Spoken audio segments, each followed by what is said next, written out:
नमस्कार आप सभी को। कैसे हैं आप? आज हम बात करने जा रहे हैं हमारी दिनचर्या के बारे में। तो देखिए, आजकल जो लाइफस्टाइल हो गई है, सभी की जो दिन भर का जो शेड्यूल होता है वो बहुत अलग अलग होते जा रहा है। साथ ही में काफ़ी लोगों के ऐसे क्षेत्र है, अलग अलग जगह पे काम करना पड़ रहा है, जिसमें कभी उनको सुबह काम करना पड़ रहा है, कभी शाम को काम करना पड़ रहा है। तो ऐसे इसमें पूरा जो दिन का अपनी जो दिनचर्या होती है वो पूरा डिस्टर्ब हो जाती है। तो ऑब्वियसली इसका जो असर है वो अपने स्वास्थ्य पे ज़रूर आएगा। और इसी को लेके हम आ रहे हैं। आज हमारे स्टूडियो में एक मेहमान आए हुए हैं जिनका नाम है प्राध्यापक डॉक्टर संजय कुमार ठटेरे सर। इन्होंने अपना कीमती समय निकाल के हमें आज जो अपने स्वास्थ्य को लेके बिगड़ते हुए हालात जो बने पड़े हैं उसको लेकर चिंता जताते हुए आज हमको समय दिया हुआ है और हम बात करने वाले हैं दिनचर्या के बारे में। आइए स्वागत करते हैं संजय कुमार सर का। नमस्ते। नमस्ते नमस्ते डॉक्टर साहब, आपका बहुत बहुत स्वागत करते हैं। बहुत बहुत धन्यवाद जी सर, बहुत ही इंटरेस्टिंग टॉपिक लेके आज हम यहाँ पे आए हुए हैं, वो है दिनचर्या। दिनचर्या कैसी होनी चाहिए? हम जब छोटे थे ना सर, तो हम हमारे मम्मी डैडी से सुनते थे, अरे अभी तक नहीं उठा तू, अभी तक नहीं उठी, ये के उठने का समय है आपको इस समय उठ जाना चाहिए, आपको इस समय सो जाना चाहिए। मतलब माँ बाप जो बोलते रहते हैं। आजकल हम माँ बाप बने पड़े हैं, बट हम इतना नहीं बोल सकते। पहले कुछ अलग चीज़ें थी, अभी कुछ अलग है। और सर हमने देखा भी है कि दिनचर्या में काफ़ी सारी चीज़ें आती है ना। सुबह उठने से लेके शाम को कितने बजे सोना है, फिर खाना खाना है तो क्या खाना है, और ये सारी चीज़ें ना मतलब मेरी दिल के करीब की है सर। तो हम बात करना चाहेंगे जब दिनचर्या के बारे में, तो मैं तो बहुत इंटरेस्टेड हूँ कि इस बारे में आपसे, मतलब एक आयुर्वेदाचार्य हमारे समक्ष है और आपसे मैं जान रही हूँ, तो मैं बहुत एक्साइटेड हूँ सर। तो मैं डिटेल में जानना चाहूँगी सर, आपका थोड़ा ज़्यादा समय लूँगी आज, कि दिनचर्या ये क्या होता है आपके हिसाब से, वो कैसी होनी चाहिए, दिन की शुरुआत या जो भी है। आप क्या बोलेंगे सर इसके बारे में? का प्रश्न और आपकी जिज्ञासा बहुत सही है मैडम। आयुर्वेद में चरक ने जो लिखा हुआ है जी कि प्रयोजनम चास्य स्वस्थस्य स्वास्थ्य रक्षणम आतुरस्य विकार प्रशमनम। उनका कहना था कि मैं जो एक ग्रंथ लिख रहा हूँ ये स्वस्थ व्यक्तियों के स्वास्थ्य के लिए है, जी और आतुरस्य विकार प्रशमनम, जो लोग रोगों से ग्रसित है उनको मैं किस तरह से रोग मुक्त करूँ। रोग मुक्त करने के बाद में उनको नहीं छोड़ना है, मुझे उन्हें फिर से स्वस्थ जीवन देना है। तो जब हम लोग स्वस्थ रक्षण के बारे में विचार करते हैं तो आचार्यों ने बड़ा सुंदर वर्णन किया है दिनचर्या का। उनका पहला सूत्र है दिनन दिनचर्या, दिनस्य चर्या दिनचर्या। सुबह से लेकर शाम तक जो हम कार्य करते हैं उसे दिनचर्या कहते हैं। जी अब आप यदि किसी मॉडर्न मेडिसिन के प्रैक्टिशनर के पास जाओ तो वो बोलेगा कि ठीक है, आप जब आपकी नींद खुली तब उठ जाओ, जब भूख लगी तब खाना खाओ, जब मोशंस के संवेदना हो तब जाओ। लेकिन आयुर्वेद कहता है कि नहीं। जी आयुर्वेद कहता है कि मैं तुम्हें ये जो स्वस्थ जीवन जीने की कला सिखा रहा हूँ, ये जो प्रोटोकॉल दे रहा हूँ, ये कम से कम इस प्रोटोकॉल को यदि आपने फॉलो करो तो आप 100 साल तक जीवंत रह सकते, स्वस्थ रह सकते। जीवन जिंदा रहना एक अलग बात है, लेकिन जी स्वस्थ जीवन जीना बहुत ज़रूरी है। जी, उम्र जैसे बोलते हैं ना कि कितनी भी लंबी हो उसको वो मायने नहीं रखता है, आप कितने स्वस्थ है उस जीवन में, वो बहुत ज़रूरी होता है। बिल्कुल सही है। तो फिर अपन दिनचर्या, जैसा आपने बोला ना, दिनचर्या, जी सुबह जब सूरज उगता है तो दिन निकल जाता है। जी लेकिन आचार्य कहते हैं कि नहीं, ब्राह्म्य मूर्ति उत्तिष्ठः स्वास्थ्य रक्षणार्थम आयुषा। ब्राह्म मुहूर्त ने क्या कि सूर्योदय के पहले जो 48 मिनट का काल होता है उसको हम ब्रह्म मुहूर्त कहते हैं। अब बहुत बार लोग मुझे प्रश्न पूछते हैं कि सर हम ब्रह्म मुहूर्त कैसे ढूंढ के लाएंगे। आपको चिंता करने की जरूरत नहीं। आपके घर में कोई हिंदी कैलेंडर हो या पंचांग का कैलेंडर हो, उसमें हर दिन कितने बजे सूर्योदय होने वाला और कितने बजे सूर्यास्त होने वाला उसका लिखा हुआ रहता है।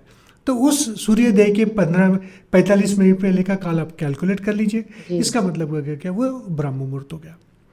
अब ब्रह्म मुहूर्त में बहुत सारे लोग मुझे पूछते हैं कि सही में सर ब्रह्म मुहूर्त में उठना चाहिए? तो बहुत सारे जो जितने भी प्रेक्षक होते वो हाथ ऊपर करते कि हाँ हाँ सर उठना चाहिए। लेकिन मैं कहता कि नहीं, मैं बोलता ये गलत है, नहीं उठना चाहिए। अच्छा। तो बोलते अरे डॉक्टर साहब आप अभी तो बोल रहे थे कि सुबह उठो और अभी बोल रहे हैं कि नहीं उठना चाहिए। मैंने ऐसा कहा कि नहीं उठना चाहिए, मैंने कहा कि ब्राह्म्य मुहूर्ते उत्तिष्ठा जीर्ण अजीर्णम च निरूपयात। ने रात का खाया हुआ खाना योग्य तरह से हजम हो गया है और आपकी नींद पूरी हुई तो ही उठना, अन्यथा नहीं उठना चाहिए। हम लोग फैशन बना के रखते हैं कि नहीं मैं तो 4 बजे उठता हूँ, मैं 4 बजे उठती हूँ, मैं घूमने फिरने चली जाती हूँ। ये गलत है सर। और एक बात, सॉरी मैं आपको डिस्टर्ब कर रही हूँ। कोई बात नहीं। और एक बोलते हैं कि सुबह ऑक्सीजन ज़्यादा मिलता है भाई हवा में, तो इसलिए उठना चाहिए। जी, क्योंकि देखो ऑक्सीजन की मात्रा ज़्यादा होती है और ओजोन लेयर है वो भरपूर प्रमाण में होती, जो हमारे लंग्स, हमारे फेफड़े को मजबूत बनाती है। और हमारा जीवन का भी निर्धारित है हमारे लंग्स पर। यदि हमारी प्राणवायु लेने की ताकत जितनी ज़्यादा होगी उतने ज़्यादा समय तक हम जिंदा रह सकेंगे। अब दिनचर्या करने के बाद ठीक है, सुबह उठ गए, अब सुबह उठ के करना क्या है? सुबह उठने के बाद में आयुर्वेद कहता है कि आपको सबसे पहले शौच विधि करना चाहिए, यानी लैट्रिन के लिए जाना चाहिए। उसके पीछे का लॉजिक यह है कि हम दिनचर्या कर रहे हैं। इसका मतलब क्या कर रहे हैं कि हम नई शुरुआत कर रहे हैं। तो नई शुरुआत कर रहे हैं, इसके लिए जो पीछे वाली जो चीजें वो सब क्लीन होनी चाहिए। तो हमने कल जो रात का खाना खाया था वो योग्य तरह से हजम हो गया है, अब उसको मल के द्वारा बाहर निकाल देना चाहिए। ताकि देखिए हमारे शरीर में मुख से लेके गुद मार्ग तक सबसे बड़ी नली है। वो एक बार नली क्लियर हो गई, इसका मतलब क्या हो गया, जैसा आपका घर है, आपने घर का दरवाजा खोला और उसमें आपने पानी का छिटा मार दिया या गोबर से लीप दिया, यानी क्या हो गया कि वो उसका लेपन कार्य हो गया। उस तरह से हमारे शरीर को शुद्ध करना है। अब शरीर को शुद्ध तो कर लिया, ठीक है, हम लैट्रिन के लिए चले गए। सर और एक बात मैं थोड़ा डिस्टर्ब कर रही हूँ, आई एम सो सॉरी। मैंने सुना है ऐसे कि जो हम रात का खाना खाते हैं, कोई भी मल द्वारा जो बाहर जाता है वो 20 घंटे खाया हुआ खाना, मतलब पहले का वो, और बाकी के क्रिया में रहता है, और मतलब मल के द्वारा जो बाहर निकलता है वो 20 घंटे के बाद होता है। तो ये कितना सही है? नहीं, आपका कहना बिल्कुल सही है। क्योंकि देखो हमारी जब दिनचर्या स्टार्ट होती है सुबह, हमने ब्रह्म मुहूर्त से होने के बाद में रात्रिचर्या तक, तो अंदाजे दिन में कितने घंटे रहते? 24 घंटे रहते। 24 घंटे में से यदि 20 घंटे यानी जो आपने कुछ खाया हुआ है वो जो कुछ भी आपके बड़े अतड़ियों में, छोटे अतड़ियों में रखा हुआ, वो सब बाहर निकल जाना चाहिए। एक बार हमारी अतड़ियाँ क्लीन हो गई तो फिर हमको फिर से नया काम करना शुरुआत करना। तो मैंने आपको कहा कि हमारे शरीर में सबसे बड़ी जो नली है वो मुख से लेके गुद मार्ग तक की है। तो एक बार हमारा मल मार्ग क्लियर हो गया, अब हमको मालूम है कि फिर से नई शुरुआत करना है। तो कहाँ से शुरुआत होगी? सबसे पहले आते हैं हमारे दांत, यानी हमको मंजन करना है। दंत जिसको बोलते हैं आयुर्वेद में दंत धावन। दंत धावन इसलिए करना चाहिए कि ये दांतों की यदि हम रक्षा करेंगे, हमारे दांत जितने अच्छे होंगे, जितने मजबूत होंगे, तो जो कुछ भी हम खाएंगे उसका अच्छे तरह से चर्वण होगा और वो हमको डाइजेशन के लिए मदद करेगा। दूसरा, दांत के बाद में कौन सा अवयव आता है? जीभ, है ना।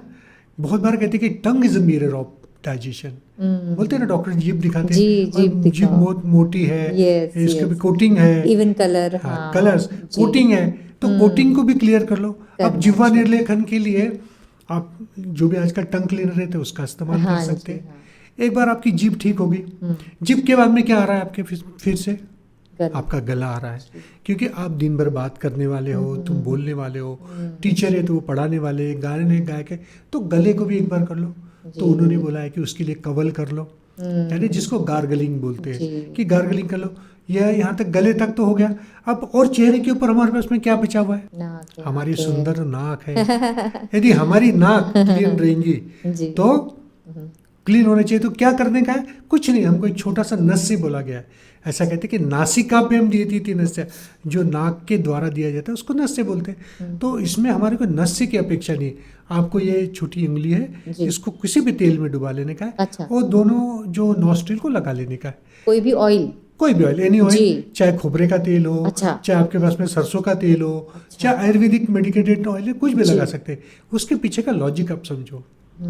हम जितनी भी डस्ट वगैरह होती है, डस्ट हमारे नाक में जाती है और यदि ऑयल का कोटिंग रहेगा जी। तो ये डस्ट है ना उसको चिपक जाएंगी, जी। ताकि अंदर एंट्री करने के पहले एक तेल तुमको पहरेदार के रूप में काम करेगा।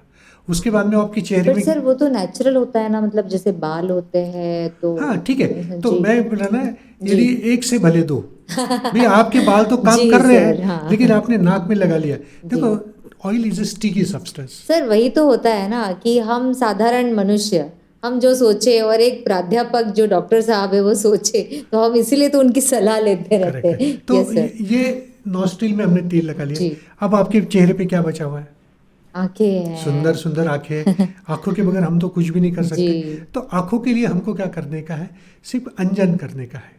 अंजन है ना, लोग बहुत बार जो है मॉडर्न मेडिसिन के डॉक्टर्स बोलते कि नहीं नहीं अंजन करने की जरूरत नहीं है, उससे आंखें खराब होंगी। मुझे बताइए, अंजन हम आंखों के अंदर डालते हैं क्या? नहीं, हम नहीं। पपनियों को नीचे लगाते हैं, जी। ताकि यदि कोई डस्ट पार्टिकल है, यदि आपके आंखों में एंट्री करने के पहले वो रोक ले। अंजन बनता कैसा है? यदि आप देखे होंगे, आपकी दादी होंगी जी। या आपके दादी ने बताया होगा ना कि मैंने अपने घर का अंजन बनाया बनाया, हुआ, काजल बना के लाया हुआ। काजल, जी। तो वो क्या करते थे कि घी के दिए को जी। गर्म करते थे, उसमें उल्टी कटोरी रखते थे जी। और उसमें जो काला चीज रहता था जी, वो वो लगाते थे, वो अंजन था। तो आज देखिए जितने भी दक्षिण भारतीय नेत्रियाँ जी। हैं, जितनी भी डांसर वगैरह हैं, उनके कितना सारा काजल लगाती, इतना सारा नेत्र, तो भी वो बहुत सुंदर दिखती है जी। ना। जी। और कभी उनकी आंखें खराब हुई है क्या? जी। नहीं, इसलिए करना चाहिए। अब ये तो हो गया हमारे चेहरे के बारे में। अब उसमें हमारे पास में एक और चीज बची है चेहरे जी। की, कान। तो बिल्कुल। हमारे कान की भी करना है। यदि हमको सुनाई नहीं आएगा तो क्या होगा? तो कुछ नहीं, कान में भी सिंपल एक उंगलियों में ऐसा तेल बाहर के बाहर, अंदर अच्छा। डालने की जरूरत नहीं है। अच्छा। अंदर डालने की जरूरत नहीं है, जी। सिर्फ ऊपर लोकल, जी। अपर लेयर में मालूम है कि सिर्फ उसको उसका जी। लेपन करना है। अच्छा मुझे बताइए कि ठीक है आपने ये किया, अच्छा नाक में आपने तेल लगाया, जी। कान को बाहर से तेल लगाया, काजल लगाया, आपका कुछ नुकसान हुआ? उल्टा आपका प्रोटेक्शन हुआ, आपकी सुंदरता में निहार आई। तो वो होना चाहिए। उसके बाद में ये हमारा इतना होने के बाद में हमें करना क्या है? अब ठीक है हम तो तैयार हो गए, हमने सब कर लिया, अभी हमको चाय पीने की इच्छा रही, नो नो चाय नो टी। अभी आपको क्या करने का है कि आपको घूमने जाना है, एक्सरसाइज करना है। क्योंकि जब तक तुम व्यायाम नहीं करोगे तो तुम्हारे उसके शरीर, पहले आप कुछ भी कंज्यूम नहीं करना है। हाँ पानी पी सकते हो। जी। बहुत सारे लोग आपको बताएंगे कि भाई मैं 1 लोटा तांबे का पानी पीता हूँ, 1 गिलास पानी पीता हूँ, वॉट एवर यू लाइक। जो जिस तरह का इच्छा होती है वो करना चाहिए, जी। लेकिन अति सर्वत्र वर्जित। अति कहीं पर भी अति नहीं कोई करना भी चाहिए। चीज़। उसके बाद में अब हमको घूमने जाना है, लेकिन आयुर्वेद बोलता है कि ऐसा ही घूमने नहीं जाना है। आपको सबसे पहले पूरे शरीर में हल्की तेल की मालिश करना है। जी। आप बोलेंगे डॉक्टर साहब ये कहाँ पचड़ लगा दिए, इतने सुबह सुबह कौन मालिश करेगा? भाई हमारा कहना है मालिश यानी ऊपर अपर लेयर, हमारे शरीर में सबसे बड़ी सेंसिटिव कोई ऑर्गन होंगे तो वो स्किन है। थोड़ा भी मौसम का बदलाव होगा क्या तो हमारे स्किन में फर्क पड़ता है। तो हल्की मालिश करना है, कोई हमको मसाजर नहीं लगाने का, हमारे हल्की मालिश करना है। उससे क्या होगा कि हमारे शरीर की जो त्वचा है उसमें मृदुता आएंगी। ऐसा कहते हैं कि स्नेहो अनिलम हंति मृदु करोति ध्यानाम मलानाम अनियंत्यम, और उसको उसमें अभ्यंग भी बोलते हैं हम लोग उसको। हल्की मालिश करके अब घूमने के लिए जाना है। आपने देखा होगा कि आप जब छोटे थे तो आपने देखा होगा कि जो कुश्ती वाले पहलवान होते थे वो पहले पूरी तेल की मालिश करते थे, फिर कुश्ती खेलने आते थे। उसके पीछे का लॉजिक यही था। सर हमको भी हमारे मम्मी डैडी बोलते थे जब ठंड आती थी ना तो आप मालिश करो और धूप में खड़े रहना। करेक्ट। मालिश क्यों करो? क्योंकि आपकी स्किन सॉफ्ट हो जाएंगी। क्योंकि ठंडियों में क्या होता है, स्किन में फटती है। और सूर्य के समय खड़े रहने के पीछे का कारण क्या है कि सूर्यों की रोशनी विटामिन D3 का सबसे बड़ा सोर्स है। आज हम लोग जो विटामिन D3 से लैक हो रहे हैं, it is due to AC and AC car, AC गाड़ी। हम धूप के संपर्क में आते ही नहीं, बहुत बड़ा इशू है सर ये। आप इवन मालूम है कि यदि आप स्पिरिचुअल होंगे तो आप देखे होंगे कि आपको सूर्य की उपासना करने बोली है। तो सूर्य की उपासना ने क्या है कि 1 लोटा जल है वो मालूम है कि सूर्य की तरफ देख के मालूम है कि करना है, ताकि उतने जो 2-3 मिनट में मिल जाए आपको, वो आपको विटामिन D में कन्वर्जन कर सके। देखिए हमारा शास्त्र अड़ांग है, और ये जिसमें जो कुछ भी चीजें लिखी हुई है वो आज भी सत्य है और आज उसका अनुभव कर सकते हैं। हम विचलित हो रहे हैं हमारे इससे, नहीं हमने नहीं हमने नहीं, हमने बिल्कुल मालिश कर नहीं। लिए। सर दिनचर्या में वो भी आता है ना। अभी हमने मालिश कर लिया। जी। मालिश करने के लिए अब हमको एक्सरसाइज करना है। हम्म। अब एक्सरसाइज के लिए मालूम है कि आज मार्केट में बहुत सारी चीज़ें अवेलेबल है। चाहे आप मॉर्निंग वॉक कर सकते हो, जी। रनिंग कर सकते हो, एरोबिक्स कर सकते हो, आप जिम में जा सकते हो, आप कुछ भी कोई भी एक्सरसाइज करते हैं। लेकिन एक्सरसाइज करते वक्त एक ध्यान में रखें कि एक्सरसाइज करते वक्त आपको एक ध्यान में रखना है कि एक्सरसाइज हमारे शक्ति के अर्ध शक्ति करना है। अब आप बोलेंगे भैया अर्ध शक्ति कहाँ से लेके आए, अब हम तराजू लेके जाएंगे क्या? जिम लेके नहीं। Feel करना है। जब कोई भी हम एक्सरसाइज करें, जी। जिस एक्सरसाइज में हम थकने लगे, हमारे को हाँफने लगे, तो समझ जाना चाहिए कि ये आपका अर्ध शक्ति व्यायाम है। आप रुक जाना चाहिए। बहुत बार क्या लगता है कि जो आपने सोचा कि मुझे मॉर्निंग वॉक करना है, मैं मॉर्निंग वॉक के लिए जाएंगे, आपकी सहेली 3 महीने से रोज मॉर्निंग वॉक कर रही है, उसको प्रैक्टिस हो गई है। अब आप निकलेंगे, आप उसके साथ में चलने की कोशिश करेंगे, थोड़ी देर में थकने लगेंगे, लेकिन आपको लगेगा कि मैं थक गई, तो वो बोलेंगे देख तू तो बहुत कमजोर है। इसलिए आप कंपटीशन करने की कोशिश करेंगे, तो कंपटीशन कदापि न करें। हमारा शरीर हमको खुद को बताते रहता है कि रुक जाओ, तो आपने रुक जाना चाहिए। हाँ, धीरे धीरे धीरे आप जब प्रैक्टिस करोगे तो आप उससे भी तेज चल सकते हो, है ना।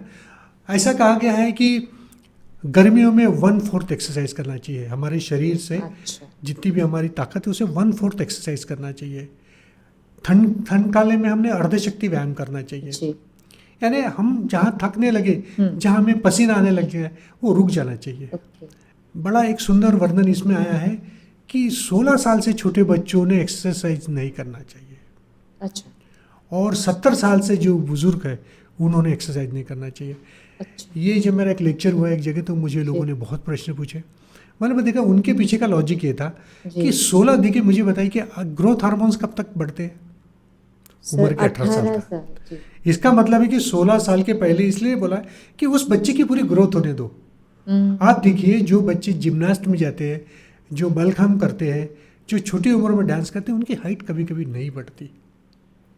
तो पूरे ग्रोथ हार्मोन को बढ़ने देना चाहिए, क्योंकि जब भी एक्सरसाइज करते हैं तुम्हारा टेस्टोस्टेरोन बढ़ता है। सर पर अभी तो इतनी कॉम्पिटिशन्स बढ़ गई है और इतने स्पोर्ट्स में लोग जा रहे हैं, तो वो तो अभी एकदम लाजमी हो गया है कि बच्चों को जल्दी हम लोग मैं ऐसा नहीं कहता कि उन्होंने कंपटीशन में ना दिया, लेकिन कितने लोग, यदि हम लोग ये जो प्रोग्राम ले रहे हैं, ये जो हमारा टॉक चल रहा है, किस लिए कि हमके स्वस्थ जीवन के साथ ये भाई एक प्रोटोकॉल दिया है, सभी के लिए लागू है। उन्होंने कहा हम उसके ऊपर आपको कितना अमल करना ये आप पर डिपेंड है। दूसरा है कि 70 साल के बाद के लोगों ने नहीं करना चाहिए।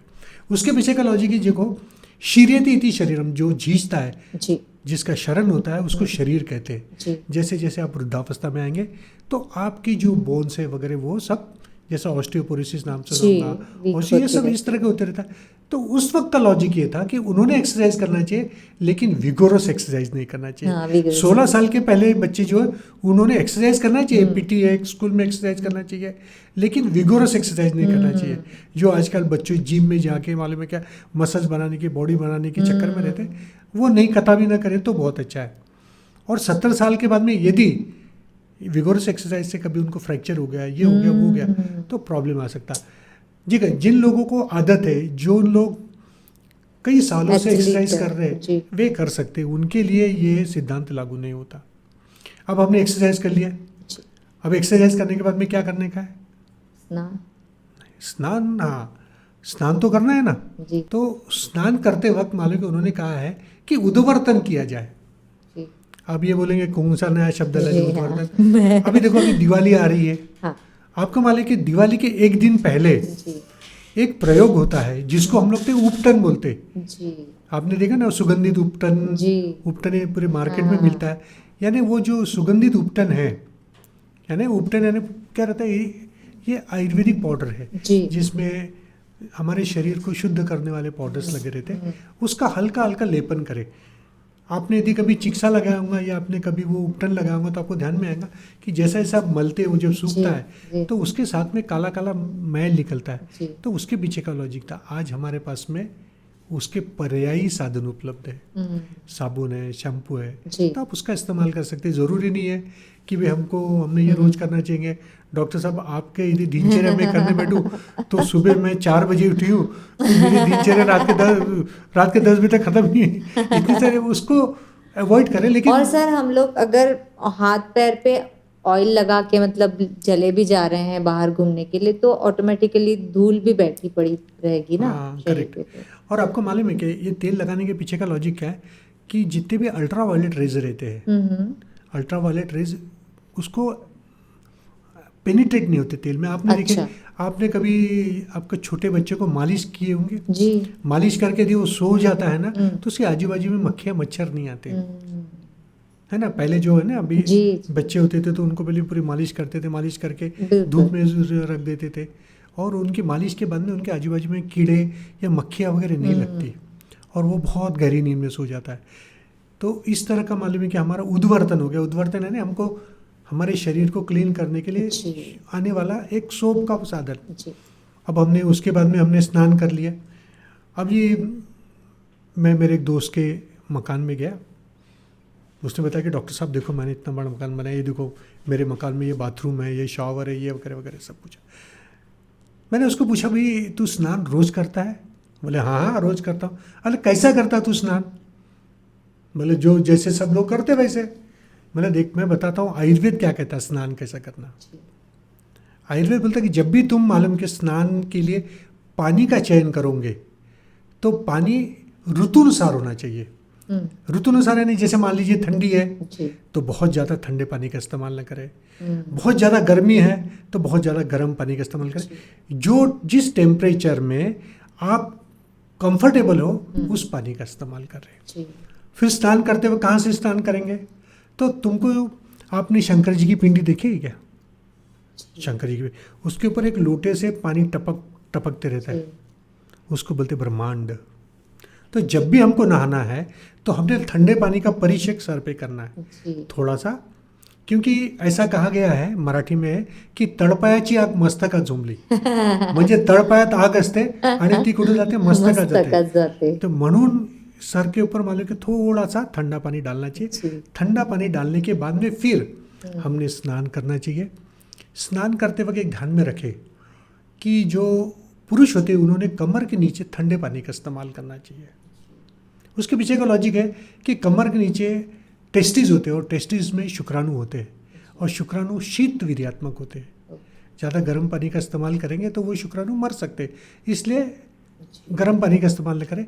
और स्त्रियों ने कमर के नीचे गर्म पानी का इस्तेमाल करना चाहिए, क्योंकि जो बीज होते हैं, जो अंडे होते हैं, वो उष्ण उष्ण उष्ण होते हैं। इसके कारण मालूम कि उन्होंने कमर के नीचे करने के लिए बोला।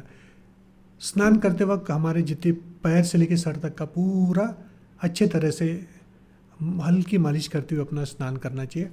स्नान करने के बाद में हमने अपने शरीर को अच्छे तरह से सुखा लेना चाहिए। बहुत बार कहता कि हमारा एक ही बाथरूम रहता और नंबर लगे रहते तो वो वैसे गीलेज में आ जाता।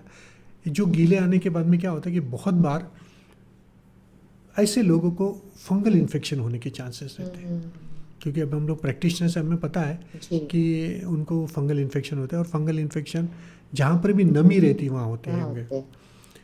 नहाने के बाद में आपको क्या करने का है? आपको एक सुंदर सुंदर कपड़े पहनने के हैं। कपड़े कैसे पहनने के हैं? ऋतु अनुसार। फिर आप सर ऋतु बीच में कहा, यानी यदि आज गर्मी है तो ऐसे कपड़े पहनिए कि जिससे आपके शरीर में हवा खेलती रहे, है ना। तो सादे सूती कपड़े पहनना चाहिए कब गर्मी में। और यदि ठंडी है तो आपने गर्म कपड़े पहनना चाहिए। यानी हमारे शरीर को प्रोटेक्ट करने के लिए उस वक्त जो चीज़ उपलब्ध है उसका हमने इस्तेमाल करना चाहिए। अब सब तो हो गया, अब मुझे बड़ी जम से भूख लगी, अब भोजन करना। तो भोजन कैसा करना, बड़ा यक्ष प्रश्न है। मैं जब भी मालूम कि इसके लेक्चर्स लेता हूँ तो ऑडियंस को पूछता हूँ कि आपकी उम्र कितनी है, तो बोलते सर मेरी 50 साल है। तो मैं ये कंसिडर करता हूँ कि आपको 51 साल का खाने का एक्सपीरियंस है। तो मैंने आपके सामने पंच पकवान युक्त थाली रखी है, आप मुझे खाना खा के बताओ कहाँ से शुरू करेंगे और क्यों। तो बहुत सारे 99% लोग खाना खाते हैं लेकिन गलत खाते हैं। खाना तो खाते, पेट भरने के लिए खाते। आयुर्वेद क्या कहता है कि मधुरेण आरंभ कृतः मधुरेण संपूरितः। कभी भी मधुर रस से खाने की शुरुआत करनी चाहिए और मधुर रस से ही उसकी समाप्ति करनी चाहिए। अब मधुर रस में क्या सर के हम क्या रोज मिठाइयाँ लेके आएंगे? नहीं। जितने भी कार्बोहाइड्रेट रहते हैं दे आर स्वीट, मधुर रसात्मक है। यदि आपके घर में कोई मिष्ठान्न बना तो उसका मधुर रस करना। उसके पीछे का लॉजिक ऐसा है कि मधुर आम्ल लवण कटु तिक्त कषाय, 6 रस कहे गए ना, जी। मधुर आम्ल लवण कटु तिक्त कषाय। मधुर यानी मीठा, जी। आम्ल यानी खारा, कटु तिक्त कषाय, ये अलग अलग अलग रंग है। तो कभी भी हमारा जो भोजन होना चाहिए वो षड रसात्मक होना चाहिए, जिसमें 6 रस होना चाहिए। बहुत बार जो लोग महालक्ष्मी का खाना खाते हैं उनके घर में सभी प्रकार की चटनियाँ बनती है, जो मेथी की भी चटनी बनेंगी, खट्टी भी बनेंगी, कड़ू भी बनेंगी, यानी डेट इज कॉल्ड षड रसात्मक आहार। आज हम जो सप्लीमेंट की बात करते हैं, जी। इसके पहले के जो लोग 100 साल जिंदा रहते थे जी। विदाउट सप्लीमेंट कैसे जिंदा रहते थे? क्योंकि वो षड रसात्मक आहार लेते थे, उनके आहार में हर चीज होती थी। तो भोजन कह के मधुरेण आरंभ कृता मुदरेण संपीड़िता, उसके पीछे का लॉजिक है कि जब भी हमको भूख लगती है, इसका मतलब क्या है कि हमारे शरीर में हाइपोग्लाइसेमिया होता है। यदि आपने मीठा खाया है तो मीठा जो रस है वो हमारे शरीर का तर्पण करता है। बहुत बार मैं आपको एक आधी कहानी बताता हूँ कि डॉक्टर साहब मैं वो डोंगरगढ़ के दरबार में गई, चढ़ते चढ़ते मैं चक्कर आके गिर गई, फिर पंडित जी आए, उन्होंने मेरे मुंह में प्रसाद डाला, पानी पिया तो मैं अच्छी हो गई। अरे प्रसाद में क्या था? मीठा था। और आप क्यों चक्कर आके गिरे? क्योंकि आपका हीमोग्लोबिन, आपका शुगर कम हो गया था, हाइपोग्लाइसेमिया हो गया था, करके गया। इसलिए कभी भी मधुर रस से शुरू करनी चाहिए और आखिरी में भी जो समाप्ति है वो भी मधुर रस से करना चाहिए। अब लोग मालूम है कि जो आहार शास्त्र है, जो आयुर्वेद में बताए हुए आहार शास्त्र के बारे में बताए कि इस तरह से हमारा भोजन होना चाहिए। अब भोजन में भी बोलेंगे कि सर अपने नाश्ते में क्या करना चाहिए, दोपहर के खाने में क्या खाना चाहिए, रात के, ये आप अपने एरिया के हिसाब से खाओ। आप यदि पंजाब में हो, गुजरात में हो, राजस्थान में, आपके हिसाब से करो। लेकिन आपको ये मैं एक विशेषता बता दें कि जो चीज़ जिस सीजन में पैदा होती है उनका जरूर सेवन करना चाहिए। लोग बोलते कि सर मेरा बच्चे ने सीताफल खाया करके सर्दी हो गई। अरे ये पृथ्वी ने सीताफल सर्दी के लिए थोड़ी बनाया है, ये उस सीजन का फल है, उसका योग्य तरह से सेवन करो। जाम खा लिया तो खांसी हो गई, ये संतरा खा लिया तो हो गई, ये सब गलत चीज़ें हैं। जो तुम कभी कभी खाते वक्त जो गलतियां करते हो वो गलतियां नहीं करनी चाहिए। इसलिए भोजन होने के बाद में बहुत सारे लोग प्रश्न पूछेंगे आपको कि डॉक्टर साहब खाना खाते समय पानी कब पीना? अरे मैं तो खाना खाने के 1 घंटे बाद पानी पीता हूँ। और कोई बोलता नहीं मैं तो पहले ही पानी पी लेता। मुझे बताइए कि आपने पहले पानी पिया, आपको भूख लगी, यानी क्या हुआ है कि आपने अग्नि प्रज्वलित हुई है, यानी आपका हवन जला हुआ है। यदि आपने पहले पानी पी लिया तो क्या हो जाएगा? हवन बुझ जाएगा। तो हमको हवन बुझाना है क्या? इसलिए खाने के पहले पानी नहीं पीना चाहिए। आज देखिए जितने भी घर में हम जाते हैं तो जाते बराबर वो उनकी पिताजी बोलते अरे डॉक्टर अंकल आए हुए हैं, जाओ पानी लेके। लड़की पानी का ट्रे लेके आती है। इसके पहले जो हमारे पूर्वज थे, आपने बतासे का नाम सुना होगा? बतासा, गाठी, ये किस चीज के लिए बनी हुई है? शुगर की रहती जी। जब भी कोई मेहमान हमारे घर में आता था तो पहले उसको बतासा या गुड़ देते थे और उसके बाद में पानी देते थे, ताकि उसकी अग्नि मंद ना हो, उसकी अग्नि पर। ये क्या था हम लोग भूल चुके, बिकॉज हम सब कॉन्वेंट संस्कृति में आ गए हैं। हमारी आज की दादियाँ भी कॉन्वेंट शिक्षित है और हमारे बच्चे भी कॉन्वेंट शिक्षित है, और जो कॉन्वेंट में पढ़ाया जाता है उसको हम लोग फॉलो करते हैं। हमारे आयुर्वेद का जो शास्त्र है, हमारे जैसे जो वैद्य थे, हमारे जैसे आयुर्वेदाचार्य थे, इन्होंने आप तक पहुंचाने में कहीं ना कहीं असफल रहे। इसके कारण ये सब प्रॉब्लम है। आज जो बोलते हैं ना कि लाइफस्टाइल मॉडिफिकेशन डिजीज, ये सब लाइफस्टाइल मॉडिफिकेशन डिजीज, मैंने आपको बताया बिल्कुल सिंपल चीज़ है, कोई इसमें कॉम्प्लिकेशन नहीं है। रोज आप कर रहे हो, किस तरह से करना उसके बारे में मैंने, अब आपने खाना खा लिया, अब आपने पूछा पानी के बारे में, तो मुझे बताइए कि हमने आटा लिया, आटे में 1 लोटा पानी डाल दिया तो क्या होगा? वो आटा बनेगा? नहीं। हमने थोड़ा सा डाला तो बनेगा। हमको इतना ही डालना चाहिए जिसका उसका एक पेस्ट बन जाए। जो भी आहार हम लेते हैं उस आहार का पेस्ट बनना चाहिए, और पेस्ट बनने के लिए हमने उतना ही पानी पीना चाहिए जिसकी ज़रूरत है। तो मैं तो आपको सजेस्ट करूंगा कि थोड़ा थोड़ा पानी पीना चाहिए, ताकि जो तुमने खाना खाया हुआ उसका योग्य तरह से पेस्ट बन जाए, और जो पेस्ट बनेगा ना तभी तो वो निकलेगा। और एक चीज़ मैं आपको बताता हूँ कि कि आपने काजू के साथ में क्या खाते हैं? किशमिश, अच्छा, काजू किशमिश। खारिक, जी। बादाम। ड्राई तो देखो, फ्रूट। एक रूखा है तो एक मीठा है, हाँ यानी हर चीज की तो अलग अलग है। अच्छा, हाँ यानी ये चीज हमको समझी नहीं। जी। खारक बादाम खा लो, काजू हाँ। किशमिश खा लो। आपको यदि मैंने एक पाव काजू दिया जी। और बोला मेरे को खा के बताओ, मेरी गारंटी आप नहीं खा सकते। लेकिन आपको मैंने उसमें 100 ग्राम किशमिश दे दिया तो आप खा जाएंगे। क्यों? क्योंकि जो ड्राइनेस है वो किशमिश के कारण खाने में आ जाएगा। बहुत बार हमने प्रयोग किए है। जी। हमने एक बिस्किट, खारे बिस्किट का पूड़ा दिया और बोले कि इसको तुम बगैर पानी के खा के बताओ। कोई नहीं खा सका, नहीं, बस।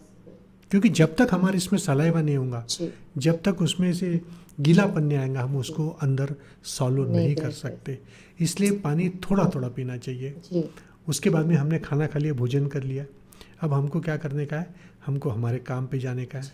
अब काम पे जाते वक्त बोला गया कि उन्होंने खड़ाऊ पहनना चाहिए।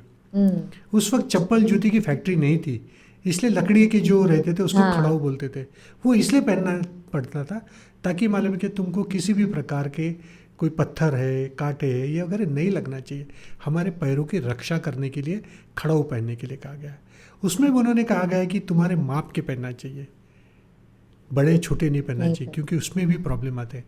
उसके साथ में तुमने एक छतरी लेके चलना चाहिए, एक डंडा लेके चलना चाहिए। लोग बोलते हैं कि हम क्या डंडा लेके, हमने अपने डंडे के पीछे का लॉजिक आप समझिए कि जब डंडा आगे चलता है तो टक टक टक टक करते चलता, तो उस रोड में कुछ भी है, यानी उस वक्त जीव जंतु है, सर्प वगैरह है, वो वहाँ से हट जाएंगे। या आपके सामने एक सांप आ गया तो लाठी से सांप को बाहर फेंक सकते हैं आपके प्रोटेक्शन के लिए। कोई एक आधा कोई हिंस्र प्राणी आ गया तो वो डंडे का उसको मार के अपने आप को प्रोटेक्ट कर सकते। उसके पीछे का लॉजिक था। और रात के समय जब निकलते थे जी। तो अपने जैसे तो रोड नहीं थे, तो वो चलते थे ताकि मालूम क्या वहाँ कोई पता चले, कोई ऐसा दलदल तो नहीं है जी। या कोई गड्ढा तो नहीं है, पता चलने के पीछे का था। अब छतरी का उपयोग, छत्र धारण बोलते हैं ना जी। वो इसलिए था कि हमको प्रोटेक्ट करने का है। हमको प्रोटेक्ट किससे करना है? हमको धूप से प्रोटेक्ट करने का है, हमको बारिश से प्रोटेक्ट करने का है। किसको प्रोटेक्ट करना है? हमारे शरीर को प्रोटेक्ट करने का। जब हम हमारे शरीर को प्रोटेक्ट करेंगे तभी तो हम स्वस्थ रहेंगे। इस तरह की ये हमारी दिनचर्या स्टार्ट होती है। अब ये सब होने के बाद में आप बोलेंगे कि डॉक्टर साहब अब रात को कब सोना? जनरली अभी सुबह का खाना जनरली 10 साढ़े 10 बजे तक खा लेना चाहिए। और शाम का खाना बोलते कि सूर्यास्त के पहले ले। जितनी भी जैन धर्म को फॉलो करने वाले वो सूर्यास्त के पहले कि खाना खा लेते। क्या है कि सूर्यास्त के पहले खाना खाने के कारण क्या रहता है कि सूर्यास्त के समय, मुझे उस वक्त सूर्यास्त के पहले खाना खाने के बाद में आपको सोने के समय में 3 से 4 घंटे का समय मिल रहा है। अच्छा। ताकि वो जो तुम्हारा खाना खाया हुआ है वो अच्छी तरह से एक्यूमुलेट हो जाए, डाइजेस्ट हो जाए। आपने रात को 10 बजे खाना खाया और जाके बिस्तर पे सो गए तो आपके हजम डाइजेशन के लिए समय नहीं मिला। बहुत बार कहते हैं कि खाने के बाद में क्या करना चाहिए? खाने के बाद में दौड़ना नहीं चाहिए, कोई एक्सरसाइज नहीं करना चाहिए। योगाचार्यों ने कहा गया है कि आप वज्रासन में बैठ सकते हो।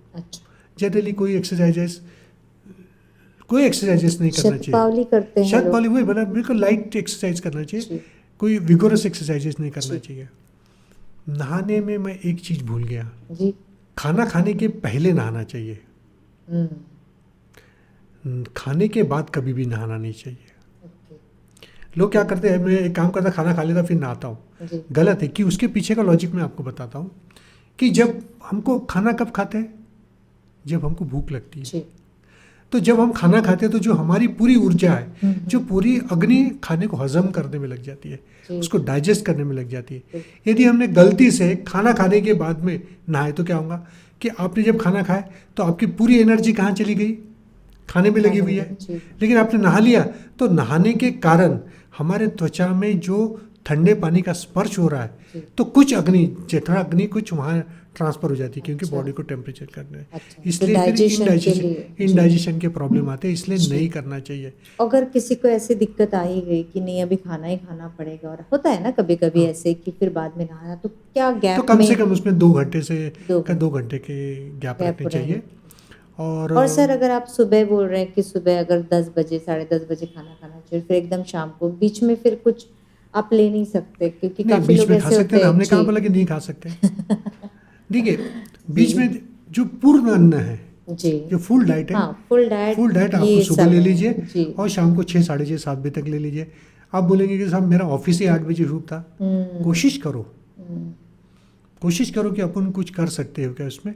देखो मैंने आपको ये जो सिद्धांत दिए, ये फार्मूला दिया है, ये 100 साल जीने का फार्मूला। सर मैं चाइना में गई थी और मैंने वहाँ पे देखा कि कुछ लोग शॉपिंग में आपको सामान दिखा रहे हैं, उनकी शॉप से, बट 7 बजे बराबर वो अपना खाना खाते खाते आपको अपने काम कर रहे हैं। मतलब दे मैनेज कि उतने समय में हमें खाना खाना है और अपना काम भी करना है। देखो आपको पता होगा कि जो चाइनीज़ मेडिसिन है जी। ये इंडिया से गई हुई है ना। जब हमारे नालंदा विश्वविद्यालय में चाइना के हुनसुंग जो आए थे, तो उन्होंने यहाँ से पूरा आयुर्वेद को लेके वहाँ गए और वहाँ पूरा चाइनीज़ को डेवलप किया। चाइनीज़ के सिद्धांत, चाइनीज़ और आयुर्वेद के सिद्धांत, इवन जो उर्दू में जो आई हुई है जिसको हम लोग यूनानी बोलते हैं, ये सब आयुर्वेद के ही अंग है। अब उन्होंने अपने अपने हिसाब से उसको डेवलप किया, ये किया, वो लोग उसको फॉलो करते। हमारे यहाँ क्या है, हम इसलिए नहीं फॉलो नहीं करते क्योंकि हमारे यहाँ जो पढ़ाया जाता है वो उसमें हमारे खाने पीने के बारे में ध्यान नहीं दिया जाता। सिर्फ हमारे टिफ़िन चेक किए जाते, उसमें प्रोटीन की मात्रा कितनी है, कैल्शियम कितना है, आयरन कितना है, इसी को कैलकुलेट किया जाता है, जो कि मालूम कि कैलकुलेशन के हिसाब से नहीं चलता।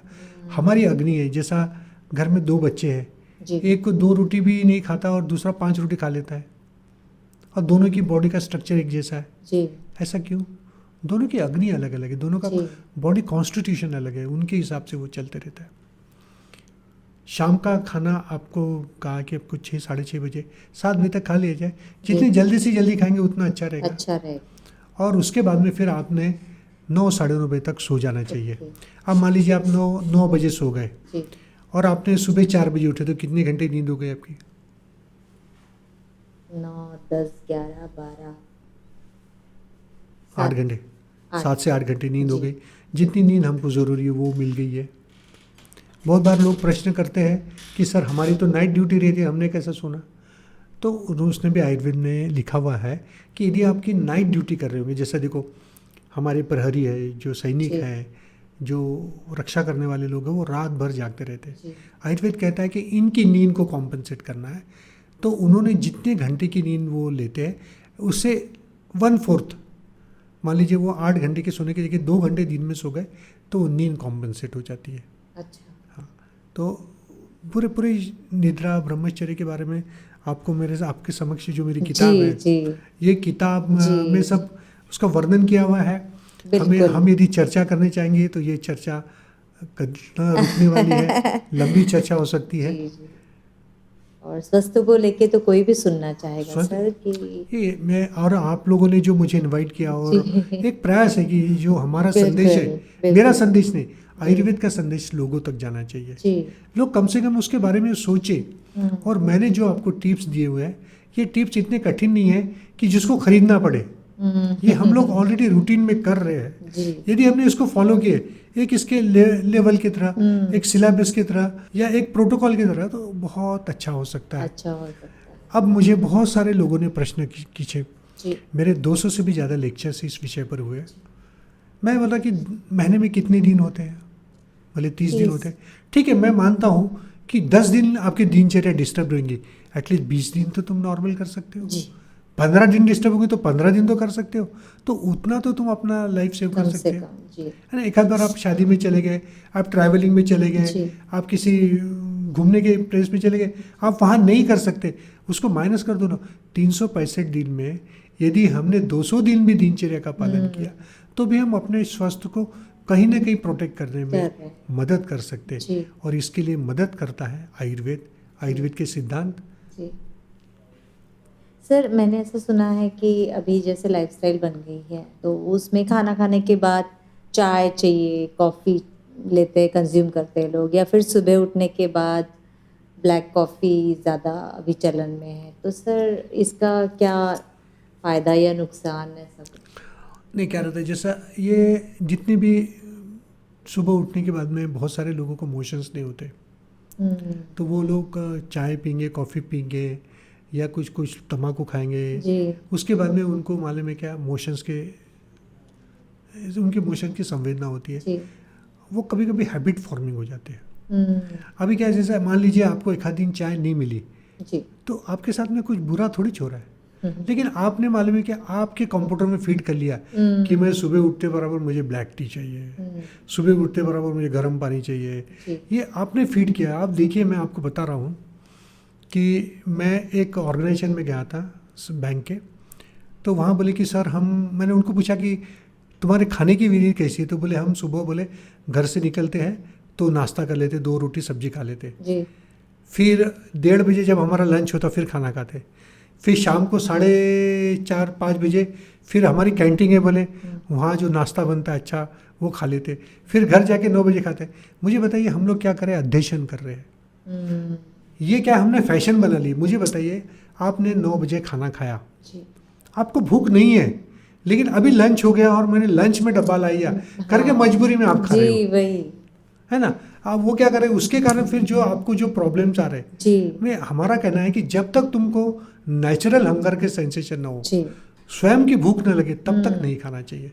हम क्या करते हैं, इधर खाना खा के आए, अरे आज मेरा बर्थडे, एक समोसा खा ले, एक आलू अंडा खा ले, अरे एक आध बार खा लिया तो क्या क्या होगा। हो गया। तो इसके कारण ये सब प्रॉब्लम आ रहा है। देखो, हम जिस समाज में रहते हैं, जी हम समाज को निग्लेक्ट नहीं कर सकते, हमको समाज के साथ चलना है। कल यदि आपने गलती से, आपके सहेली ने आपको डोसा खिला दिया, तो आप रात का खाना स्किप करो ना।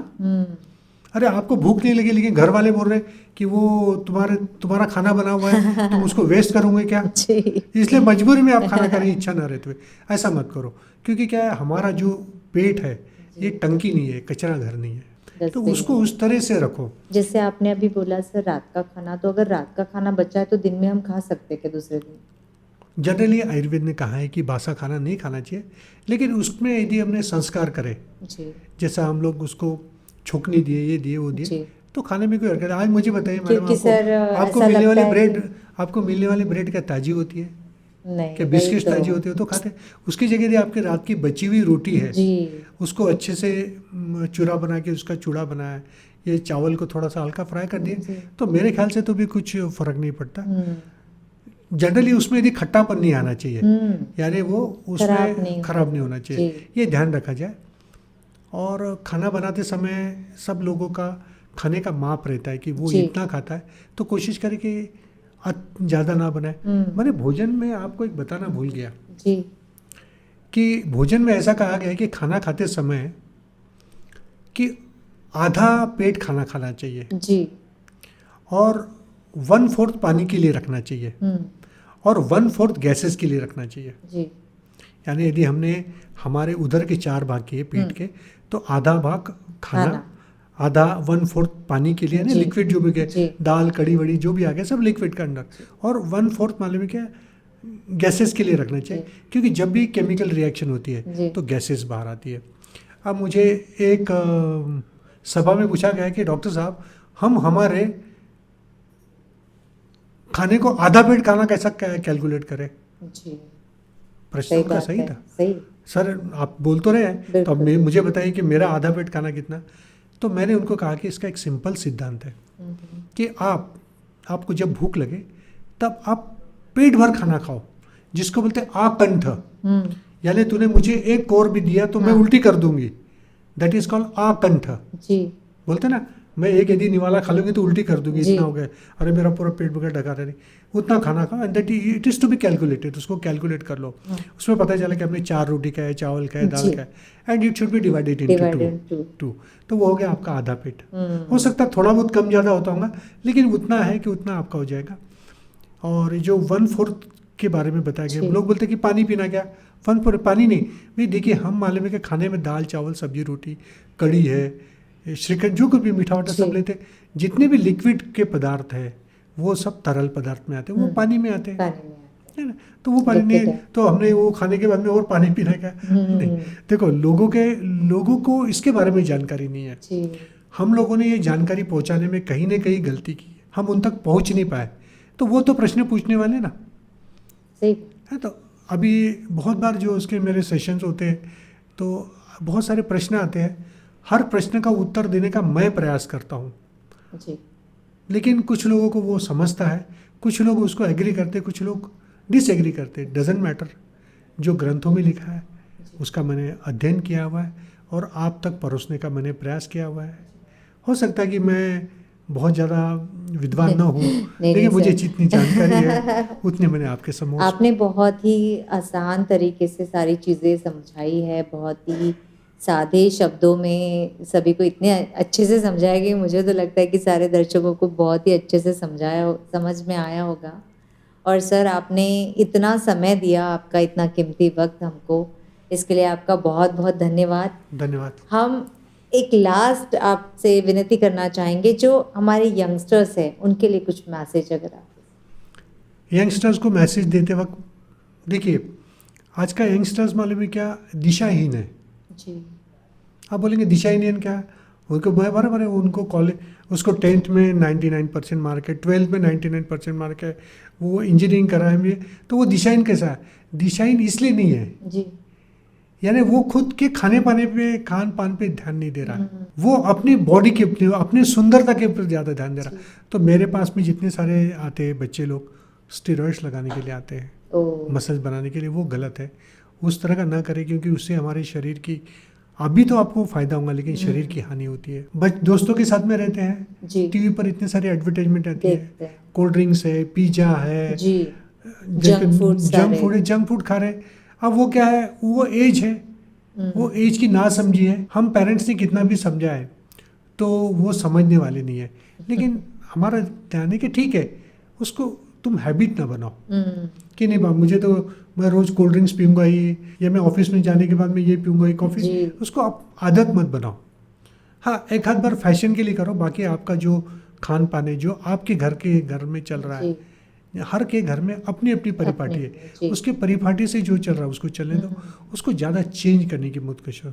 जी और मैं उल्टा जो पेरेंट्स को भी सजेस्ट करूँगा जी सर। कि आप अपने बच्चों के पीछे ज़्यादा, यानी क्या बोलते हैं, उसके पीछे डेंग डेंग नहीं लगाए, यानी फालतू उसको टीस ना करे, हाँ उसको समझाने की कोशिश करे। जी वो यदि तुम उसको मालूम है कि निगेटिव कोई बात करेंगे ना, तो वो उसको पॉजिटिव में कभी नहीं लेगा, वो उसको और निगेटिव बनाएगा। इसलिए बेटे को समझाना, बेटा देखिए ये तेरे को प्रॉब्लम, ये नहीं मत ले, इतना सॉस मत खा, इतना चिली चिकन मत खा, इतना ये मत खा। कोई भी चीज ऐसे बोलते हैं ना कि ज्यादा जो कर दिया वो सही नहीं है, हाँ। कोई भी चीज हो चाहे इसलिए बोला है, बहुत सुंदर बोला है, अति सर्वत्र वर्जित। जी जहाँ पर भी अति होता है वो सभी जगह नुकसानदेह होता है, यदि अति नहीं करना चाहिए। अरे बच्चे लोग एंजॉय नहीं करेंगे तो क्या जी। करेंगे, वो अपने दोस्तों के साथ पार्टी नहीं करेंगे तो क्या जी। करेंगे। हम मना नहीं करते, करो, लेकिन अपने स्वास्थ्य के लिए ध्यान रखते वक्त कुछ सिद्धांतों का पालन पालन करो, करना जो हमारे चाहिए। घर में ऑलरेडी है, हमारे फैमिली में ऑलरेडी आया हुआ है। मैडम मैं आपको फिर से एक चीज़ बताना चाहूँगा। जी सर। आपने खाना बनाना किससे सीखा? ऑब्वियसली मम्मी, मतलब आपके मम्मी ने किससे सीखा? अपने मम्मी से। उनको किसने सिखाया? ऑब्वियसली मदर ने। वो किसी, क्या बोलते, कुकिंग क्लासेस में जाते थे? नहीं नहीं। फिर उनको कैसा पता है कि जब मुझे कढ़ी बनाना है तो मैं उसमें जीरे की फोड़नी देना है कि राई की देना, उसको कैसा पता? जी वो तो आयुर्वेद शास्त्र की ज्ञाता नहीं है, बिल्कुल। उसको कैसा पता है? उसको कैसा पता है कि श्रीखंड जब मैं बनाती हूँ तो उसमें जायफल डालने का है? जी कौन से स्कूल में जाके आए, कौन से आयुर्वेद कॉलेज के थे? उनको ये पता है कि चावल को कितना पानी डालना चाहिए, जी चावल पकाने के लिए कितना पानी डालना चाहिए। बिल्कुल। क्या वो मेजरमेंट लेके गए थे? नहीं नहीं। ये सब कहाँ से सीखे? ये सब हमारी परिपाटी चल रही है। जी हमारे जो सास ने बहू को सिखाया, बहू जी। अपने बहू को सिखाया, ये परिपाटी चली है और ये सब चल रहा है। बीच में क्या हो गया कि कुछ अंग्रेजी लोगों का अतिक्रमण हो गया, जी अंग्रेजी स्टाइल्स की चीज़ें बढ़ाने लगे। और आप देख रहे होंगे कि जितनी भी लाइफ स्टाइल मॉडिफिकेशन डिसीज है, जी ये भारतीय खान पान से नहीं हो रही है, ये विदेशी खान पान के कारण हो रही है। आपको और एक चीज़ बताना भूल गया मैं, जी सर। आपको घी के बारे में जानकारी है? जी घी तो हम खाते हैं ना, हाँ खाने में खाते हैं, बड़े चाव से लेते हैं घी। है ना। यदि आपको हार्ट का प्रॉब्लम आ गया, कोलेस्ट्रॉल बढ़ गया, तो डॉक्टर बोलता कि घी बंद कर दो। जी लेकिन विदेशों में मिलने वाला घी, saturated and saturated fatty acid, इसमें फ़र्क है। जी हम घी कैसा बनाते हैं? आपने कभी घी बनाया घर पे? जी सर। कैसा बनाते हैं आप? सर दूध को मतलब वर्ज लगाते हैं। हाँ, यानी दूध को तुमने फाड़ दिया, जी उसका दही बन गया। जी दही बनने के बाद में उसको क्या किया आपने? जी हम लोग नहीं सर, पहले मलाई जो है ना दूध। हाँ, दो चीज़ें से ना, जी, दो एक तो चीज़ें। दूध को अपने फाड़ वर्ज दिया, लगा उसका दिया, दही हाँ, बन गया। हाँ, दही को माले के अच्छे से उसको लोनी निकाल दी। लोनी निकाले। जी लोनी निकालने के बाद में फिर उसको कढ़ाए। हाँ अब देखिए, आप देखो दूध को क्या किया आपने? गर्म किया, जी एक प्रक्रिया, जी उसमें विरजन डाला, जी दही बन गया।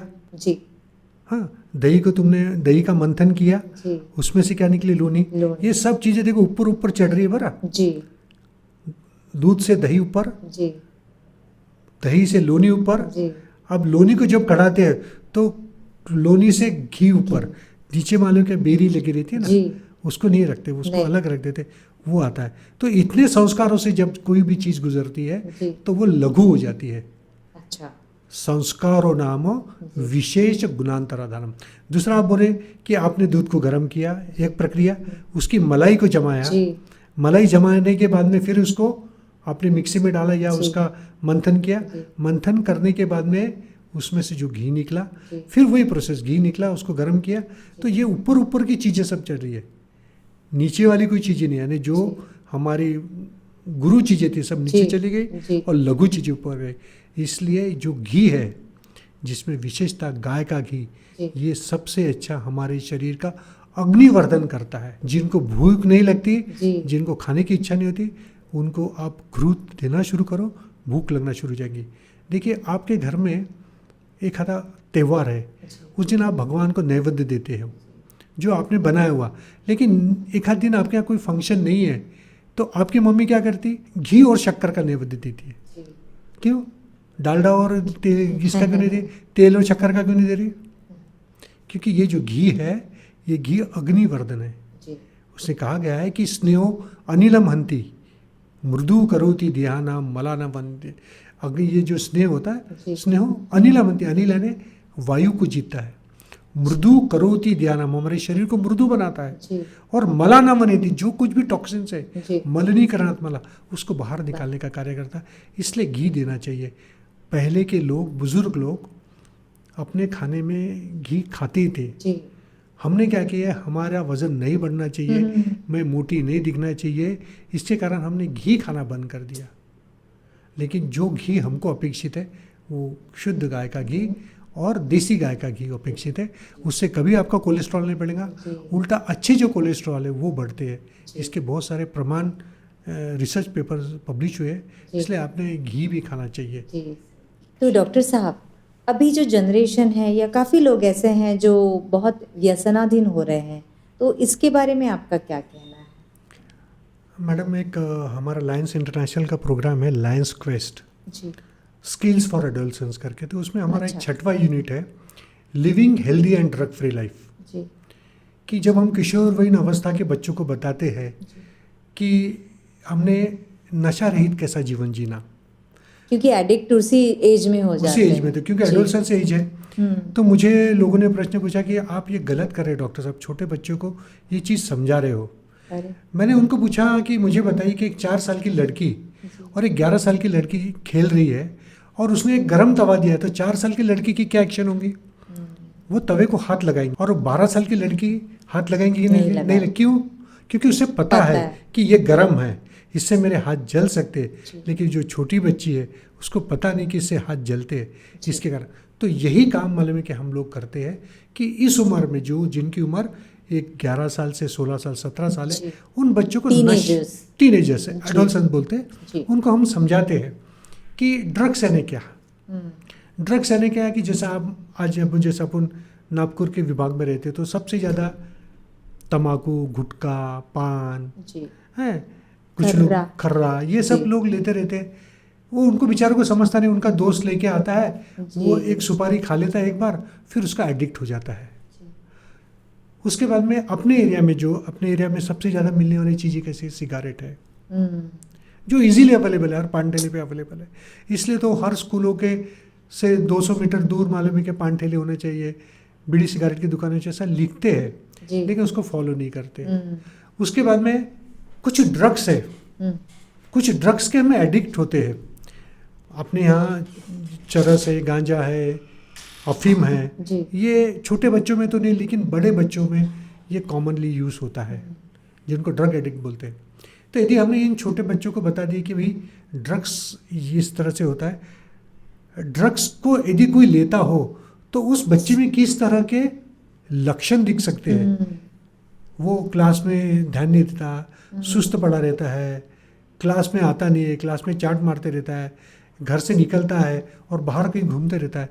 यदि आपको इस तरह से कभी महसूस हो तो आप अपने मित्रों को समझाओ, उनके पेरेंट्स को बताओ, टीचर्स को बताओ, ताकि मालूम कि वो उससे दूर हो जाएगा। अब मान लीजिए, देखो छोटा बच्चा है, उसको पता नहीं है, लेकिन उसने किसी न किसी मित्र के साथ में, दोस्त के साथ में, बड़े के साथ में रह के कभी न कभी इन गलत चीज़ों का सेवन किया, अब उसका आदी हो चुका है। बहुत सारे बच्चे जिनका हमारे, क्योंकि जो स्लम एरिया के बच्चे भी रहते हैं, तो उनके फादर डेली दारू पीते हैं, घर में बीड़ी पीते, सिगरेट पीते, तो वो बच्चे मालूम के जाने अनजाने में उनकी जो जूठी बीड़ी है, सिगरेट है, उसका फूंक मार के देखने की कोशिश करते, क्योंकि उनको क्यूरियोसिटी आ रही है धुआं निकलता कैसा। क्योंकि ये जो बच्चे हैं इनमें इंटेलेक्चुअल चेंजेस होते हैं, ये हर चीज़ जानने की कोशिश करते हैं। लेकिन हमने पहले ही बता दिया कि ये सिगरेट यदि आपने पिया, ये सिगरेट का सेवन करने से सिगरेट का धुआं तुम्हारे लंग्स में जाएगा और तुम्हारे लंग्स में टार जमा हो जाएगा, जिससे डामर होता है ना, दैट इज डामर, वो धीरे धीरे जमा हो जाएगा। ये तो डायरेक्ट जो सेवन कर रहे, लेकिन पैसिव, जैसे मान लो हमारे घर में आप खुद नहीं पीते, लेकिन आपके हस्बैंड पीते हो, आपके बाजू के अड़ोसी पड़ोसी पीते, तो वो उनका जो धुआं उड़ता है वो कहीं ना कहीं तो भी ये वातावरण के माध्यम से तुम्हारे लंग्स में जाके तुम्हारे लंग्स खराब कर सकता होगा। इसलिए देखते होंगे ना कि बहुत सारे लोगों को लंग्स कैंसर वगैरह होते रहता है। अब दारू के बारे में भला ही मालूम है कि गवर्नमेंट ने बोला है कि 21 साल के से छोटे बच्चों ने मालूम है क्या बियर बार में नहीं जाना चाहिए, उनको दारू नहीं देना चाहिए, लेकिन कितने लोग फॉलो करते हैं। भाई ठीक है, किसी बड़े ने 21 वाले ने लेके आया और 17-18 साल वालों को पिला ले, पी के देखना, एक दिन पीने से क्या फर्क पड़ता है, देखो रोज रोज थोड़ी कर रहा है। और एक बार वो आदी हो गया तो वो उसका सेवन करता है। तो हम लोग उनको बताते कि ड्रग्स के किस तरह से परिणाम, हमारा जो स्वास्थ्य इसके हम शिविर लेते हैं उसमें बताते हैं कि नाटक तैयार करते हैं कि दारू पीने से क्या क्या दुष्परिणाम होते हैं। हाँ, पथनाट्य। तो एक को लीवर बनाते, एक को किडनी बनाते, एक को ब्रेन बनाते, और वो बताता है कि मैंने दारू पीने के कारण मेरे लीवर में क्या हुआ, ये हो गया, ताकि लोगों तक जन जागृति जाए। देखिए, हम जो वेसराधीन है उनको सिर्फ मालूम है क्या उस व्यसन से बाहर लाने का काम कर सकते हैं, लेकिन जो व्यसन में घुसा ही नहीं, क्यों ना हम उसको बैरियर बना दें, उसको यदि हमने मालूम है कि उसको ऑब्स्ट्रक्शन बता दिए, उसको अलर्ट कर दिए, तो हो सकता है कि फ्यूचर में वो इस तरह की कोई चीज़ें ना करे। अब बहुत बार क्या होता है कि स्कूल्स में कुछ दादा जैसे लड़के होते हैं, घर के रईस होते हैं, वो लोग गलत तरीके से किसी न किसी तरीके से कभी चॉकलेट के माध्यम से, कभी इसके माध्यम से कुछ ड्रग्स आ जाते हैं। ड्रग्स तुम्हारे पास कैसे पहुंच रहे हैं ये किसी को पता नहीं।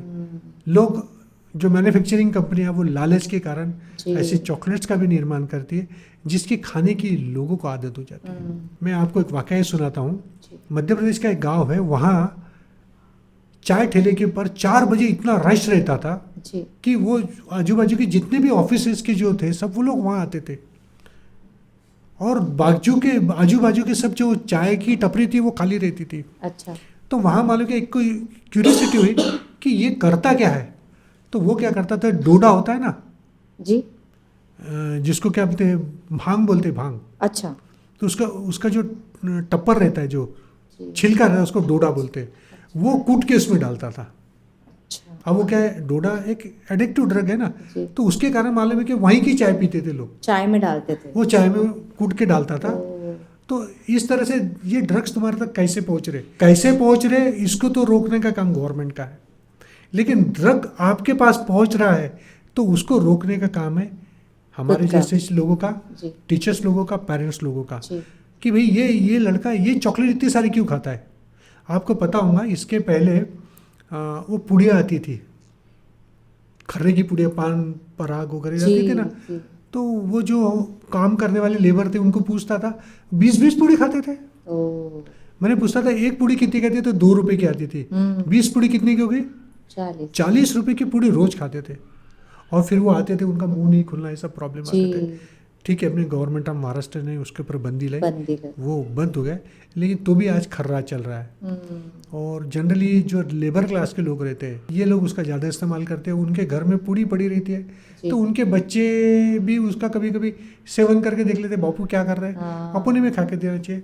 अब देखो, इलिटरेट लोगों को अपन लिटरेट करना बहुत मुश्किल काम है, लेकिन उनके बच्चों को यदि हमने बता दिए कि तेरे पापा जो खर्रे की पूड़ी खा रहे हैं वो गलत है, उससे इस तरह के नुकसान होंगे, जी। तो हो सकता है कि वो अपने फादर को इन्फॉर्म करे कि पापा तुम ये खाएंगे तो नुकसान होगा। देखिए, बहुत बार लोग टीचर की या पड़ोसी की नहीं सुनते, लेकिन जी। माँ बाप अपने बच्चों की ज़रूर सुनते हैं। यदि बच्चों ने इंसिस्ट किया कि पापा तुम ये छोड़ो छोड़ो छोड़ो, तो हो सकता है कि उनके मन में करुणा जागृत होकर हो सकता है उसका वो त्याग कर सकते, क्योंकि बच्चे की बातों को वो टालते नहीं है। तो इस तरह से ये हमारा living healthy and drug free life है, ये प्रोग्राम हम स्कूलों में लेते हैं। मैं इसके प्रोग्राम के माध्यम से 5000 से ज़्यादा बच्चों तक हमने ये प्रोग्राम को पहुंचाया। इसका नाम है Lions Quest skills for adolescence. और इस प्रोग्राम में मैं 22 साल से as a Lions Quest train teacher करके काम कर रहा हूँ। नागपुर के सभी CBSE स्कूलों में मेरे लायंस क्वेस्ट के नाम से लेक्चर्स होते हैं। ये थोड़ा सेंसिटिव पार्ट है, ये थोड़ा सा समझाते वक्त मालूम है क्या, हमको उन बच्चों के लेवल को ध्यान में रखना पड़ता है। एक मैं डॉक्टर हूँ, मुझे ज़्यादा नॉलेज है, मेरे को ज़्यादा नॉलेज का काम नहीं, मुझे मालूम है कि वो बच्चों के आई लेवल तक आकर उनके इंटेलेक्चुअल लेवल को टच करते हुए सब्जेक्ट को, क्योंकि ये बड़ा सेंसिटिव टॉपिक है। यानी जैसा आप बोलते ना कि स्कूलों में सेक्स एजुकेशन देना चाहिए कि नहीं देना चाहिए, क्योंकि वो जितना सेंसिटिव है उतना ड्रग्स भी सेंसिटिव है। तो इसके बारे में हम लोग जानकारी देते हैं। मैं तो जितने भी युवा है उनको एक ही संदेश देना चाहूँगा कि जो चीज़ हमारे शरीर के लिए हानिकारक है उसका सेवन हम क्यों करें, सिर्फ कंपनियों का पेट भरने के लिए, किसी फैशन और शौक के लिए। तो आप लोग अन्यथा इस चीज़ को छोड़ने की कोशिश करें। यदि आप इसको नहीं छोड़ पाते तो इसके डी एडिक्शन सेंटर्स है, जहाँ डॉक्टर्स, एक्सपर्ट डॉक्टर्स इसके बारे में आपको गाइड करते हैं और उससे आप दूर हो सकते हैं। लेकिन संकल्प आपको लेने का है। यदि आपने संकल्प लिया कि मुझे ये चीज़ नहीं करना, आपका विल पावर अच्छा रहा, तो आप कभी भी ये गलत संगत या गलत चीज़ों का सेवन नहीं करेंगे। ये मैं आपको दावे के साथ कह सकता हूँ। बहुत बढ़िया सर, आपने इतना अच्छे से हमको बताया, सारे बच्चों को, यंगस्टर्स को, कि ये जो विषय है ड्रग्स का, ये बहुत ही ज़्यादा बढ़ते जा रहा है और ये बड़े बड़े शहरों से अभी आकर छोटे छोटे गांवों तक ये पहुंच रहा है। तो बहुत बहुत धन्यवाद आपका सर, आप यहाँ पे आए। पहले तो बहुत खूबसूरती से पूरे दिनचर्या पे आपने हमें काफ़ी अच्छे से डिटेल में समझाया, और अभी ड्रग्स इतना सेंसिटिव इशू हमारे साथ आपने डिस्कस किया। आपका बहुत बहुत शुक्रिया। धन्यवाद डॉक्टर साहब। ऐसा कहा गया है कि आयु कामाय माने न धर्मार्थ सुख साधनम आयुर्वेद उपदेशेषु विदेह परमादर। जो लोग आयुर्वेद का उपदेश करते हैं वो परम आदरणीय होते। धन्यवाद। नमस्ते। नमस्कार।